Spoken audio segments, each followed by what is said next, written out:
رمضان المبارک کا نام رمضان اس لیے رکھا گیا کہ یہ گناہوں کو جلا کر رکھ دیتا ہے۔ بخاری شریف کی روایت ہے کہ اللہ کے رسول صلی اللہ علیہ وآلہ وسلم نے خطبہ حجۃ الوداع میں حجاج کرام سے خطاب کرتے ہوئے فرمایا، زمانہ اسی شکل و صورت میں جاری و ساری ہے جس حیت پر اللہ نے اسے زمین و آسمان کی پیدائش کے دن بنایا تھا۔ سال 12 مہینوں کا ہوتا ہے اور ان میں سے 4 مہینے حرمت والے ہیں۔ انہی 12 مہینوں میں رمضان کا مہینہ بھی ہے جو زمانہ قدیم سے چلا آ رہا تھا، مگر جب اسلام نے دنیا کو اپنی آغوش رحمت میں لیا تو اس ماہ رمضان کو برکات و خیرات کا مہینہ بنا دیا۔ عرب کی سر زمین پر اس مہینے میں اتنی گرمی پڑتی تھی کہ اس سے ریت اور پتھر سخت گرم ہو جاتے اور اس پر چلنے والوں کے پاؤں گرم ہو جاتے تھے، اس لیے اس کا نام رمضان رکھ دیا گیا۔ اس کا مطلب یہ بھی بیان کیا گیا ہے کہ یہ ایسا مہینہ ہے جو اس میں روزہ رکھنے والوں کے تمام گناہوں کو جلا کر رکھ دیتا ہے۔ شیخ عبد القادر جیلانی رحمۃ اللہ علیہ نے بھی لکھا، اس مہینے کا نام رمضان اس لیے رکھا گیا کہ یہ گناہوں کو جلا کر رکھ دیتا ہے۔ رمضان المبارک کی سب سے پہلی خاص بات تو یہ ہے کہ اللہ تعالیٰ نے قرآن کریم میں قیامت تک کے مسلمانوں کو اس مہینے کے تمام روزے رکھنے کا حکم دیا۔ اللہ کے آخری رسول حضرت سیدنا محمد صلی اللہ علیہ وآلہ وسلم نے فرمایا، اسلام کی بنیاد 5 چیزوں پر ہے جن میں ایک ماہ رمضان کے روزے رکھنا بھی ہے۔ اس ماہ مبارک کی دوسری خاص بات یہ ہے کہ اللہ کے آخری رسول صلی اللہ علیہ وآلہ وسلم پر قرآن کریم کے نزول کا آغاز غار ہیرا میں اسی ماہ مبارک میں ہوا۔ اللہ تعالیٰ قرآن کریم میں ارشاد فرماتا ہے، رمضان وہ مہینہ ہے کہ جس میں قرآن کریم نازل ہوا جو لوگوں کے لیے ہدایت کا ذریعہ ہے۔ مولانا صفی الرحمن مبارک پوری نے الرحیق المختوم میں تحقیق کے بعد بتایا ہے کہ آغاز نزول قرآن کریم کی رات رمضان المبارک کی 21ویں شب تھی۔ اسی مبارک مہینے میں قرآن کریم کو لوح محفوظ سے پہلے آسمان پر بیت العزت میں اتارا گیا اور پھر وہاں سے تھوڑا تھوڑا قرآن کریم ضرورت کے مطابق 23 برس کی مدت میں آپ صلی اللہ علیہ وآلہ وسلم کے قلب اطہر پر نازل کیا جاتا رہا۔ چونکہ قرآن کریم رمضان المبارک میں نازل ہوا اس لیے اسے شہر القرآن بھی کہا گیا ہے، اس لیے اس مہینے میں کثرت سے تلاوت قرآن کریم کا حکم ہے اور سنت سے بھی ثابت ہے۔ رمضان المبارک کی تیسری خاص بات یہ ہے کہ اللہ تعالیٰ نے اس میں ایک ایسی رات رکھ دی ہے جو ہر سال آتی ہے اور اس ایک رات کی عبادت 1000 مہینوں کی عبادت سے افضل اور بہتر ہے۔ سیدنا ابو ہریرہ رضی اللہ تعالیٰ عنہ بیان کرتے ہیں کہ اللہ کے رسول صلی اللہ علیہ وآلہ وسلم نے فرمایا، جس شخص نے ایمان اور ثواب کی نیت کے ساتھ لیلۃ القدر کا قیام کر لیا اس کے تمام سابقہ گناہ معاف کر دیے جائیں گے۔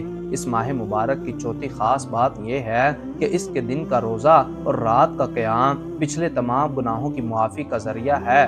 مسلمانوں کا اس امر پر اجماع ہے کہ اہتمام کے ساتھ نماز تراویح ادا کرنے سے قیام اللیل کا ثواب حاصل ہو جاتا ہے۔ 5ویں خاص بات اس مہینے کی یہ ہے کہ اس کے شروع ہوتے ہی جنت کے تمام دروازے کھول دیے جاتے ہیں اور جہنم کے تمام دروازے بند کر دیے جاتے ہیں اور سرکش شیاطین کو زنجیروں میں قید کر دیا جاتا ہے۔ 6ٹھی خاص بات اس میں یہ ہے کہ اللہ تعالیٰ رمضان المبارک کی ہر رات میں لوگوں کی ایک کثیر تعداد کو جہنم سے آزادی عطا فرماتا ہے۔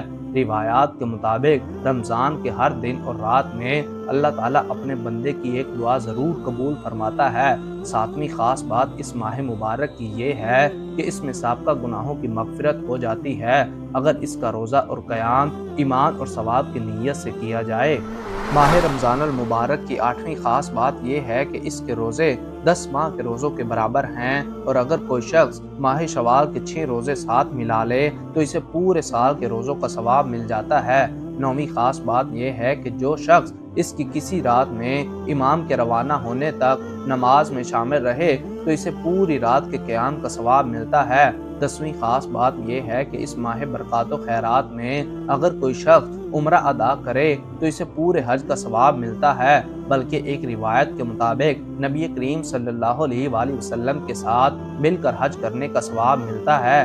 11ویں خاص بات اس شہر کریم کی یہ ہے کہ اس ماہ مبارک میں اعتکاف کرنا مشروع ہے۔ یہ دنیا اور معافیہ سے کٹ کٹا کر اللہ سے لو لگانے کا نام ہے اور رمضان المبارک کی بابرکت گھڑیوں میں اعتکاف میں بیٹھ کر اپنے رب کو راضی کرنے کا سنہری موقع ہوتا ہے۔ 12ویں خاص بات اس ماہ مبارک کی یہ ہے کہ اس ماہ میں افطار کی بڑی فضیلت ہے۔ اللہ کے رسول فرماتے ہیں روزے دار کو افطار کروانے والے کے لیے اس روزے دار کے برابر ثواب ہے، لیکن مزے کی بات تو یہ ہے کہ یہ ثواب اللہ تعالیٰ افطار کروانے والے کو اپنے پاس سے دیتے ہیں اور افطار کرنے والے کے اجر سے کچھ بھی کم نہیں کیا جاتا۔ عزیزان گرامی، 2 ہجری میں 17 رمضان المبارک کو کفر و اسلام کے مابین پہلا معرکہ بدر کے مقام پر ہوا۔ 3 ہجری کے رمضان المبارک کی 15 تاریخ کو نوجوانان جنت کے سردار سیدنا حسن بن علی رضی اللہ تعالی عنہ کی ولادت ہوئی۔ 9 ہجری کے رمضان المبارک میں رسول اللہ صلی اللہ علیہ وآلہ وسلم تبوک کے سفر سے واپس مدینہ طیبہ پہنچے۔ 4 ہجری کے رمضان المبارک کی 11 تاریخ کو خلیفہ راشد سیدنا علی ابن ابی طالب پر عبد الرحمن بن ملجم حمیری نے نماز فجر کے وقت قاتلانہ حملہ کیا اور آپ 23 رمضان المبارک کو اس دار فانی سے شہید ہو کر رخصت ہوئے۔ 58 ہجری کے رمضان المبارک کی 19 تاریخ کو ام المومنین حضرت سیدنا عائشہ صدیقہ رضی اللہ تعالی عنہ کی وفات ہوئی۔ 93 ہجری کے رمضان المبارک میں مشہور اسلامی جرنیل موسیٰ بن نصیر 18,000 کا لشکر لے کر اندلس میں فاتحانہ داخل ہوئے اور اسپین کے ان شہروں کو فتح کیا جنہیں طارق بن زید فتح نہ کر سکا تھا۔ پیارے دوستو، رمضان المبارک کی فضیلت بے حساب ہے۔ اس کی فضیلت کا اندازہ آپ صرف اس بات سے ہی لگا سکتے ہیں کہ نبی کریم صلی اللہ علیہ وآلہ وسلم شعبان کے مہینے سے ہی اس کے استقبال کی تیاریوں کا آغاز فرما دیا کرتے۔ آپ کے شب و روز کے معمولات میں تبدیلی واقع ہو جاتی اور آپ صحابہ کرام کو بھی اس جانب متوجہ کرتے۔ ترمذی کی ایک روایت کے مطابق آپ فرمایا کرتے کہ رمضان کے لیے تاریخ کا حساب شعبان سے کرو۔ ماہ رمضان المبارک میں شیاطین جکڑ دیے جاتے ہیں، جنت کے تمام دروازے مسلمانوں کے لیے کھول دیے جاتے ہیں تاکہ مسلمان اس مہینے میں عبادت کر کے اپنی آخرت کی زندگی سنوار لیں۔ ماہ رمضان المبارک کا اول عشرہ رحمت کا، درمیان کا عشرہ مغفرت کا اور آخری عشرہ جہنم سے نجات کا ہے۔ یہ مہینہ گناہوں سے توبہ کے لیے مسلمانوں کے پاس سنہری موقع کے طور پر آتا ہے تاکہ مسلمان اپنے رب کی طرف لوٹ جائیں اور اپنے گناہوں سے توبہ کر لیں۔ اللہ تعالیٰ سے دعا ہے کہ وہ ہمیں ماہ رمضان المبارک کے روزے رکھنے اور خوب عبادات کرنے کی توفیق عطا فرمائے۔ آمین ثم آمین۔ ویڈیو پسند آنے کی صورت میں اسے زیادہ سے زیادہ لائک اور شیئر کر کے ہماری حوصلہ افزائی کریں۔ ہماری نئی ویڈیو آنے تک اپنے دوستوں اور گرد و نواح کے لوگوں کا خاص خیال رکھیں۔